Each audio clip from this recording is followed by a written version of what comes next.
8 points à tout le monde. Et c'est maintenant. À vous. Allez. Nouvelle journée de mobilisation contre la réforme des retraites à La Rochelle. Ils étaient selon la préfecture près de 6000 manifestants à s'être rassemblés ce jeudi sur le parvis de la gare rochelaise.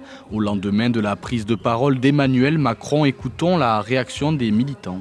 Beaucoup de colère surtout, et par rapport au mépris que le président a pour nous, voilà, et ainsi que tout son gouvernement. Et en fait, ils ne se mettent pas à notre place. Voilà, nous on veut bien à la rigueur il faut réformer, ça c'est sûr. Je pense, enfin moi après ça tient qu'à moi, donc je pense qu'il faut vraiment faire une réforme, mais pas comme ça. Voilà. Il faudrait demander l'avis aux gens aussi, savoir ce qu'ils pensent, peut-être savoir s'ils ont des idées pour avoir la réforme, même si bien sûr il veut écouter personne. Mais on ne peut pas partir et dire comme ça directement aux gens vous allez faire 2 ans de plus, puis leur mentir depuis le début, les 1200 €, enfin un peu tous ces trucs-là, et de passer en force. Voilà. En fait, je pense que c'est ce 49.3 à la fin qui a tout déclenché. C'est insoutenable en fait de voir qu'on n'est pas entendu. Pour moi, on est en dictacratie ou démocrature. Je ne sais plus où me positionner, mais on n'est pas du tout dans une démocratie. J'espère bien que, à force de bouger, ça va réagir, mais j'ai peur que ça dégénère. Au sein du cortège, la jeunesse était beaucoup plus représentée sur cette mobilisation que sur les précédentes. Un renfort de taille pour ces milliers de manifestants. Et puis on se réjouit d'avoir des jeunes aujourd'hui. Tout simplement parce que je veux pas que la France ça devienne un pays autoritaire. Donc si on veut que ça s'arrête, il faut agir le plus tôt possible. Avant, on ne parlait vraiment pas de la politique, tout ce qui se passait. Moi, je suis un étudiant à l'UT. On ne parlait pas du tout de politique et tout.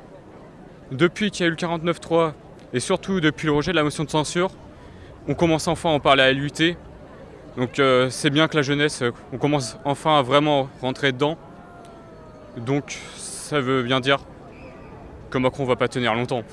Au début des manifestations, on n'avait pas forcément beaucoup de représentation de jeunes. Ça s'est fait au fur et à mesure, et depuis qu'il y a eu le 49.3 et que le texte n'est pas du tout passé à l'Assemblée nationale, on se rend compte qu'il y a une mobilisation qui est beaucoup plus importante. Aujourd'hui, il y a énormément d'universitaires, mais il y a aussi beaucoup de lycéens qui sont venus.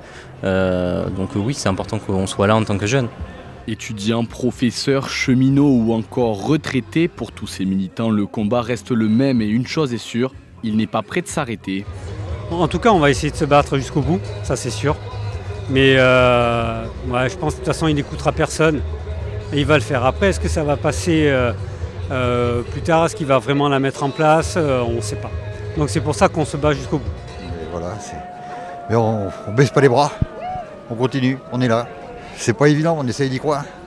Après, si on est là, c'est qu'on y croit un minimum. S'il n'y a pas de retrait, le combat continuera sans jamais s'arrêter.